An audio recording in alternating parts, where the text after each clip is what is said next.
All right, folks, we have a disturbing audio recording from Donald Trump on Air Force One, in which he openly tells reporters that his censorious attack on Jimmy Kimmel is really just the beginning, and he plans to unleash his ruthless FCC chairman, Brendan Carr, on other talk shows and other networks that displease him. Take a look. Mr. President, are you going to ask Brendan Carr to weigh in on other late night hosts that you have said should be off the air? Late night host is on network television. There is a licensing. I'll give you an example. I read someplace that the networks were 97% against me. I get 97% negative, and yet I won it easily. I won all 7 swing states, popular, I won everything. And if they're 97% against, they give me only bad publicity or press. I mean, they're getting a license. I would think maybe their license should be taken away. It will be up to Brendan Carr. I think Brendan Carr is outstanding. He's a patriot. He loves our country, and he's a tough guy. So we'll have to see. Why is that not a free speech issue? When you think about this, 97% of the stories are opposed to me, and yet I win easily the election. It's pretty amazing when you think of it. That shows they have no credibility. So again, that's not really Donald Trump's decision to make, or at least it shouldn't be, but he's assuming that authority and delegating it to the FCC. So as bad as Trump's war on free speech has been, it looks like it's about to get considerably worse. And with that in mind, I want to show you an interview that I just conducted earlier today with a top First Amendment and defamation attorney who works for FIRE, the libertarian free speech organization that I constantly reference. They have been totally in opposition to Donald Trump's war on free speech. And so I spoke to Ari Cohn about this. Take a look. As the Trump administration seemingly escalates its war on the First Amendment, I thought it was really important to speak with an expert, especially given latest developments surrounding Jimmy Kimmel and his indefinite suspension. So I brought in an expert. I've got Ari Cohn, who works for FIRE, the Foundation for Individual Rights and Expression. They are probably the most consistent free speech advocacy group. They piss off everybody, left, right, liberals, Democrats. I've yelled at them at times. Conservatives are yelling at them. Ari, what is going on, sir? How are you? Very tired. I bet you are. I bet you are. You are a First Amendment and defamation lawyer who works for FIRE.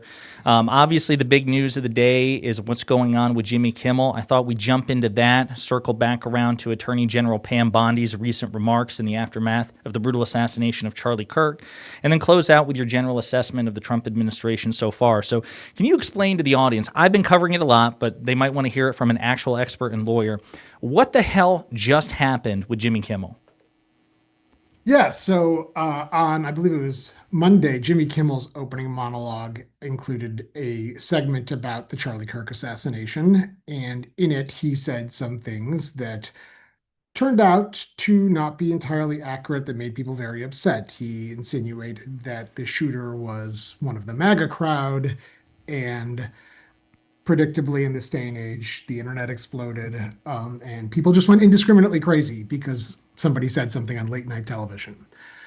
Enter Brendan Carr, the chairman of the Federal Communication Commission, and he says, well, this is a big problem because broadcasters have to act in the public interest, and I don't think it's in the public interest to be saying these things that I don't like and that the president doesn't like and that the president's supporters don't like. So he waved his big stick around and threatened to go after ABC affiliates licenses and cause a whole lot of headache. He said, we can do this the hard way or the easy way, which is something you'd expect to hear out of a mob boss, not a regulator. But within a few hours, ABC had indefinitely suspended Jimmy Kimmel. The concept that a network might pull somebody after they make controversial comments is not particularly novel, but what is unprecedented about this is the direct causal link and how obvious it is between government threats and network action. And it is very clear that ABC caved to the threats from the government and decided to take the easy way out instead of standing up for themselves. And it portends poorly for the trajectory of free speech in this country right now.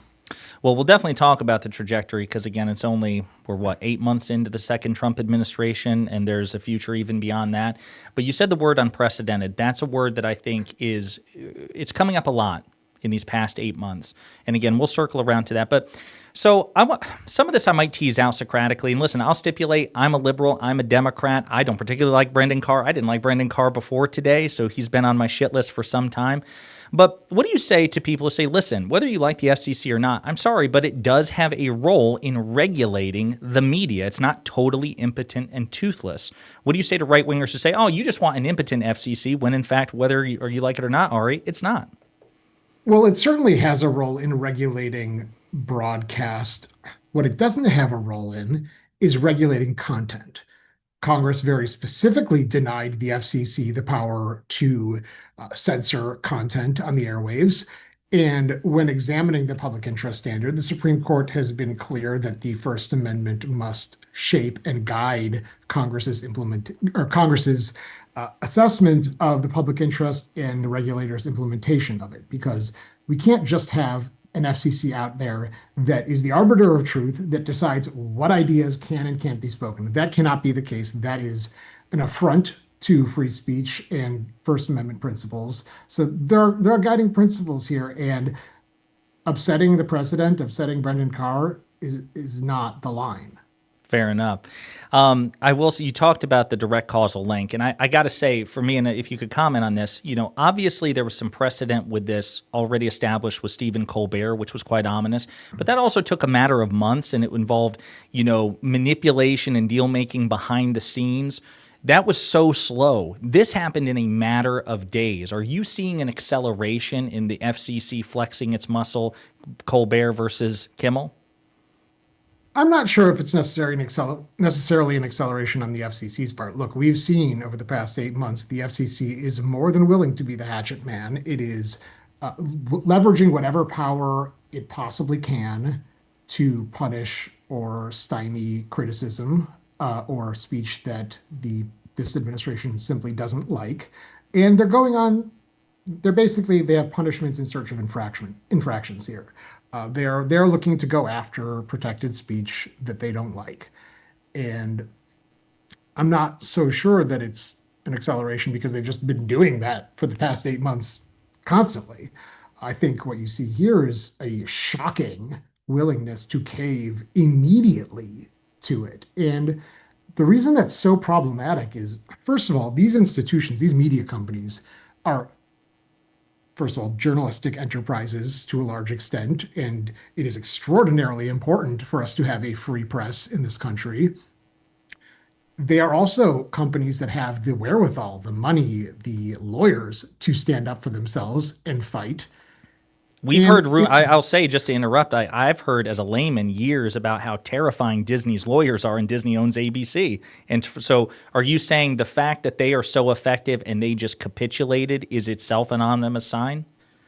It is. And it's hard to defend rights when people won't defend them for themselves. It makes it difficult for other people to defend the First Amendment when the people actually being targeted are caving instead of fighting. And if the institutions cave, what hope is there for the little guy? I mean, if these big cultural institutions are falling like dominoes, it's inevitable that the little guy is going to get crushed in the end. So it seems like Brendan Carr is not even trying to hide it. He responded with a celebratory GIF. He's been making the rounds on CNBC and Fox News, very much peacocking about this. What are Jimmy Kimmel's options? What are ABC's options here? Because it seems to me like, just again, to a layman and a cynic by nature, it seems like the Trump administration has everybody checkmated. Yeah, it's really their options tend to limit themselves when they simply say, "Oh, okay, we're going to do what you want." You lose a lot of ground when you do that. I mean, that's one of the big problems with this kind of caving. If you put up a fight, at least then you say, "Look, I didn't go along with it," but what options do you really have when you just fold like a cheap shirt? The other things about this that are, I think, worth noting is Rolling Stone did an investigative piece where they spoke to sources attached to high-level conversations within ABC, and they confirmed that the executives are like, Jimmy Kimmel doesn't deserve indefinite suspension, but the quote is they feared retaliation from the Trump administration. So we have reporting corroborating, the straightforward interpretation of this. Moreover, Sinclair, and I know this is a legal term, so I'm not saying it is extortion, but for Sinclair to come out and say Kimmel must apologize, provide some sort of hefty donation to Charlie Kirk's family and to Turning Point USA in particular. What about that specific development? Did that strike you as odd? It strikes me as completely unserious. I mean, demanding somebody donate to a political organization that they don't align with is just not something that serious people propose. That's, I mean, that's just, peacocking itself. I mean, they're just trying to rub salt in the wound. They're trying to earn points with people who don't like Jimmy Kimmel or do like Charlie Kirk. It's fundamentally unserious, and that Sinclair can want what it wants, but it's not necessarily going to happen. I mean, it strikes me as unhelpful and unserious. The past couple of days have been very strange for free speech, particularly coming from Attorney General Pam Bondi. She said, basically in back-to-back situations, all pertaining to the reaction from the brutal assassination of Charlie Kirk, that hate speech she apparently intends to criminalize and prosecute. And then she also indicated that if people don't print flyers for vigils for Charlie Kirk, she's going to prosecute Home Depot. Can you speak to that briefly? Because prior to this thing with Jimmy Kimmel, those dominated the free speech discourse in the past week. Yeah, it has been a strange week indeed. You know, Pam Bondi has attempted to clean up her comments in several instances and say, well, I'm going to go after people who incite violence while being hateful. Of course, she then drastically lowered the constitutional standard for what is incitement, which, if you don't know, it needs to be speech that is both intended to and likely to incite somebody to commit immediate, like right this second, lawless action. Celebrating Charlie Kirk's murder on Twitter, no matter how distasteful, simply isn't that. And the types of speech that they are envisioning going after here, based on other statements, is just plainly constitutionally protected, no matter if you like it or not. So, it's banana pants crazy is really the only way I can describe this past week in free speech news. And the Home Depot thing is just a bit absurd. First of all, it kind of resolved itself. Office Depot fired the person, which is their right. And I fail to see how vigil posters falls under some kind of protected class, which would make it the DOJ's purview. It just doesn't really make any sense. And fundamentally, I think it's wrong to force anyone to print, publish. They wouldn't be creating in this circumstance, but even just printing and publishing ideas that they don't agree with. Some people might say, well, it's different because there's no creative element in it, and it's not like the cake in Masterpiece Cake Shop.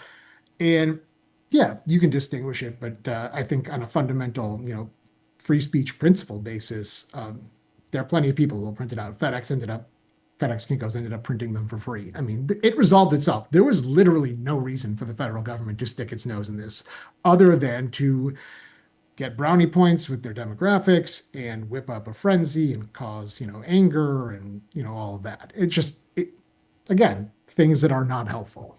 Well, I'm going to ask you in a moment about the basically to give an overview of the past 8 months of the Trump administration. And again, you mentioned portending for the future. But to close the loop on this here, I'm a politics guy, not an attorney. So what do you say to people who say, Ari, listen, I understand that the attorney general ran her mouth and Donald Trump, the president, he runs his mouth. But as long as they don't actually prosecute people, we have nothing to worry about. It's no big deal. And I'm a person who believes the rhetoric of very powerful people matters. But what do you say as a lawyer who's grounded in the law?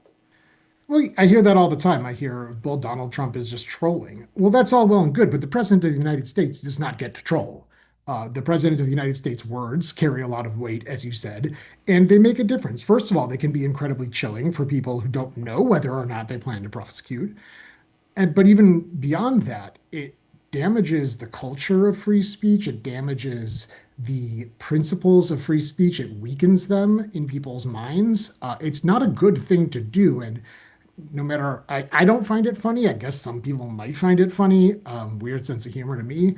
But, I think I can you assure you, should. Ari, not to interrupt, I can assure you if this were President Biden or President Obama, the people who find it funny now would feel very Oh, differently. yeah, they'd be apoplectic. I mean, and they were apoplectic when President Biden and previous administrations did do things that were suggestive of not so strong free speech protections. I mean, and rightfully so in some cases. But the idea that it was done before to us and therefore we can do it to others is just, it's an eye for an eye makes the world go blind territory. Like, this is not going to end well. And, we have to get back to principles. We have to unite behind, if we disagree on literally everything else, we should be able to agree that we get to speak our minds without government retribution. If we can't agree on that, we're toast. Well, speaking of being toast, and again, I'll stipulate here, I'm a liberal, and I also stipulate that the Democratic Party has far from an unblemished record with respect to free speech. As I said in my introduction with you, FIRE has had a reputation for pissing everybody off because liberals castigate you when you criticize them or college campuses. Right now, you're catching a lot of earfuls from MAGA Republicans because you're criticizing the Trump administration. And with that in mind, one of your colleagues, Nico Perino, back in April, during an interview with Mehdi Hassan on Zateo, he issued a very stark statement. This is 4 months ago. He said, according to your legal director, what the Trump administration is doing with respect to free speech, he says, is unprecedented in scope, scale, and severity. We're free speech warriors here, so if you disagree, be my guest. But what is your assessment of the past 8 months of the Trump administration compared to other administrations or compared to what you imagined? And what do you think the future portends based on these past 8 months? I am not one to underestimate the government's ability to step in it. And even I am shocked at what I've seen in the past 8 months. The cavalier attitude towards flagrant constitutional violations has just been remarkable. I think, if anything, I think Nico is right, but if anything, it was an understatement. I mean, it has gotten far crazier than we could ever have possibly imagined. The outwardness and the transparency with which they're just gleefully out there attacking speech on the basis of viewpoints they don't like. It's distressing. It really is. It threatens to do a lot of long-term damage to this country. I guess lastly is how can people support FIRE's mission? Because again, I know that right now you make adversaries of anybody depending on who's in power, but especially for people who are concerned particularly about the Trump administration as I am, we have at least 3.5 years to go and who knows what will happen after 2028. So how can people support what FIRE does? Well, you can check out our work at thefire.org or thefire.org on Twitter or thefire.org.bsky.social. Keep up with what we're doing. Keep up with the news. We have resources to help you speak out. We also have resources that will help you find help if you are targeted, if your speech is targeted. We want to hear from you if you are being censored. So you can reach out via a number of different mechanisms on our website. You can donate money if you are so inclined. Just spread the word about free speech. Explain to your friends and family why it's important, even when the speech in question is speech that you really, really dislike. And if you have liberal family and friends, this is a perfect way to explain it to them because that's the speech that's being targeted right now. And if you have conservative family and friends, you can use the examples of what we have now and say, listen, if this was flipped and this was a Democratic administration and they were doing this to, the opposite speech, how would I feel? I mean, everyone's got a free speech butt, right?